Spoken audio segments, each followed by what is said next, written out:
guys, I know you got a lot to do this week, so I'll try to keep this brief and hopefully you get some time to take a little break over spring break.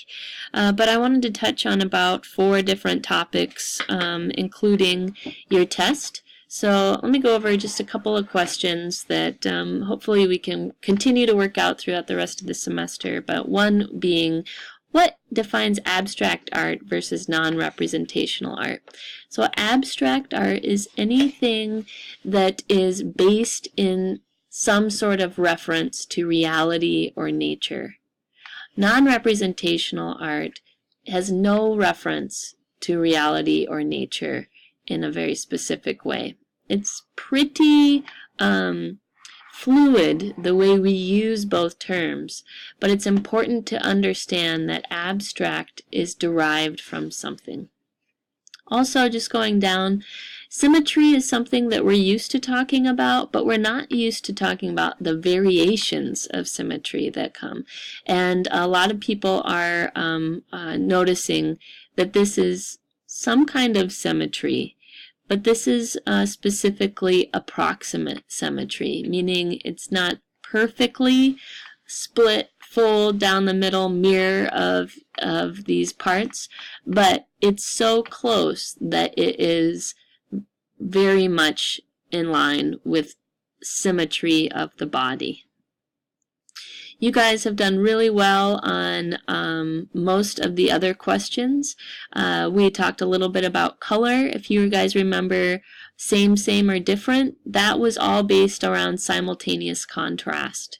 So making sure you're just paying attention to those references that point out that color is about relationship, color is about light, and color plays a lot of tricks on us. Secondly, I wanted to address just a quick rundown of the discussion board response for the chapters on painting, and a little review of comparing 2 pieces, which you guys did a very good job of doing in your test on the essay portion. So let's look at Da Vinci's piece versus Tintoretto's. So we're seeing 2 very different compositions. First of all, we've got this sweeping diagonal coming through with this table versus a very stable, dramatic kind of unfolding or veiling of the curtain of this table facing us, with all people facing us. It's a full list of people here. Everyone is accounted for. Everyone has names. Many of you may have direct biblical references to this at hand. But this is, in Tintoretto's, a common scene. It's like a bar setting where everyone has different roles. It's very much part of an ordinary life. But what makes it exceptional are seeing some of these angels starting to fly in and take up this very ethereal space around the definitely living folks. And that doesn't have the same kind of mysticism in Da Vinci's. The other thing I want to point out is the source of light, which is very important when we talk about Renaissance artwork. Where is the light coming from? And you guys talked about the glowing head. We know Jesus because he has this crown of light around his head. The same can be said in Da Vinci's example, but that light source is coming from the outside, and that way it's very subtle, whereas it seems as though Jesus is illuminating himself. And that is just echoed by this kind of flaming light in coming down from the roof here. So we're seeing this interior light being the most prominent and not having any reference to outside light happening. And that played into what a lot of you responded to as a spookier sensibility to this very deepened contrast. I also want to point out one last thing, which is the use of geometry. So in Da Vinci's, we're really focusing on all of our linear perspective, going back to one key point, which is directly at Jesus's forehead.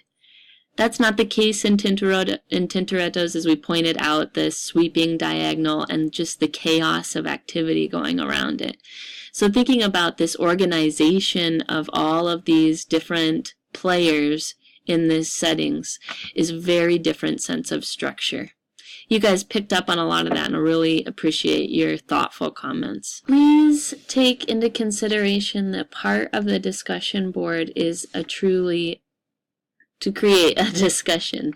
And doing so, you need to respond to your classmates' posts. So make sure that you respond to the galleries that people posted in Museum of Me Part 2. This post was due today, so it's important to make sure that you are keeping up to speed with that. I'm going to hold you to this more so than I did in the first part of the semester, but more importantly, with this particular one, Museum of Me, I want you guys to see what people are doing and get a sense of how each individual is starting to think about a personal gallery space. So I have responded to you guys in that discussion post, so you can also read my notes. If you have not received a message from me, please send me a quick email, quick note of that. Or if you're unable to find it, I'd be happy to send that to you in an email. But I really need you guys for a completed grade for that part 2 to also post responses. Lastly, I want to comment on your global section of the local and global project. You guys, several of you showed really great research skills, and I really appreciated a lot of your personal insight into why and for what reasons you connected with the works that you selected. And I give you some feedback you can leave or take about some possible connections and comparisons that you could make in a local gallery, looking for specifically for work tailored to making that comparison with your global museum selection. So that's not to be said that it's perfectly acceptable also to go into a local gallery and select a piece of work that strikes you, and then talk about those two pieces in comparison with one another in a very different light than what I've suggested. So I have given you response emails to that, and grading wise, to let you know that is a completion grade. If you sent me that draft, you completed that section, you got 100% on that section, and I will make sure that you guys have a nice clear rubric established for the April 8th deadline here. So if you have any questions on getting to a local gallery, please don't hesitate to reach out to me. I'd love to give you some insight into what's available and what's open, but do note that there's a lot of changeover that's going to be happening at the beginning of April.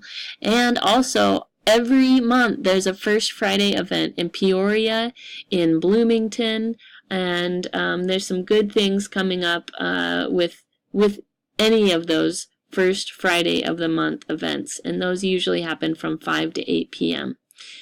I hopefully will see more and more of your guys' intelligent responses, and I hope you guys have a great spring break after this week. Bye.